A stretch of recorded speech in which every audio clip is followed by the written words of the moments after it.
Don Quixote is a big, He's Eddie's boy. is a big folk hero to you. How did you get Don Quixote so much into you personally? Well, the story of Don Quixote is a very beautiful story, a very interesting story, and it touched me, very much. And it's just ironic that my family actually owns, a company that has the spirit of Don Quixote, and so I've gone to many plays and different, read the book and stuff like that, and it's just an amazing story about one person, who just see things a different way and had these beliefs of, righting all wrongs and, dream the impossible dream, and when people look at him like he's a little bit of a crazy person for some of the things he sees and does, but at the end, if he just changed one person's life, what a difference that made, you know what I mean? And in reality, it didn't just change one person's life. The second most read book in the whole wide world is the story of Don Quixote, the first in the Bible.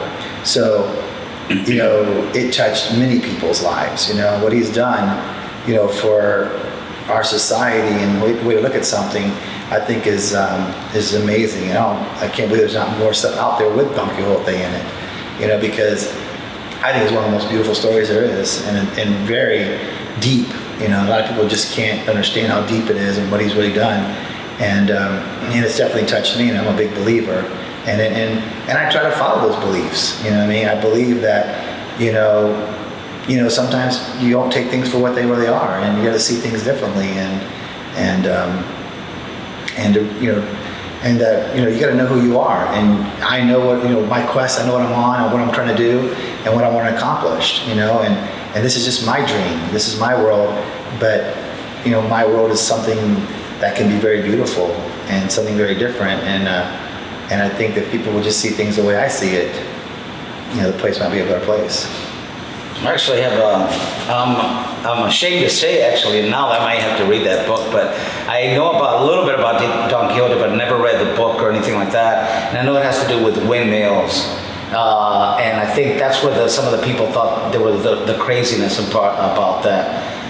Well, the ironic is that, an author wrote the book, and it was about another wise man that read a lot of books and was, into all these, chivalry of what's happening in the times. And he's getting up there in age, and it's like, wow, I've never made my own destiny. I've always read about everybody else's adventures, but I never went on my own adventure. And now I want to set out on my own adventure. And so he sets out on an adventure, and he wants to call himself Don Quixote, and he gets his little partner Pancho, and they set off on a quest, and they see a windmill, and he thinks it's a giant, and of course it's not a giant. And they go to an inn, and they think it's a castle, and of course it's not a castle, it's an inn. And he wants to be knighted, a knight, he wants to be knighted, and so he can find his Dulcinea, his queen or whatever else, and his princess or whatever, and he's just going this little journey. And this journey could have been a day, a week, it could have been something very short, but he leaves home and he comes back. And then people are like, no, you shouldn't be that way, you shouldn't do that, you know what I mean?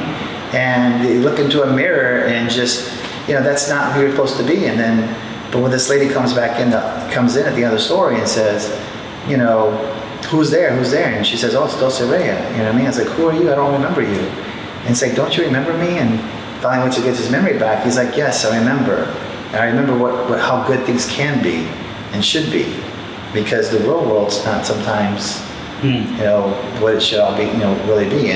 And sometimes, it's what we make it, And, I've made my own destiny here, and I think that what I've made is a beautiful thing,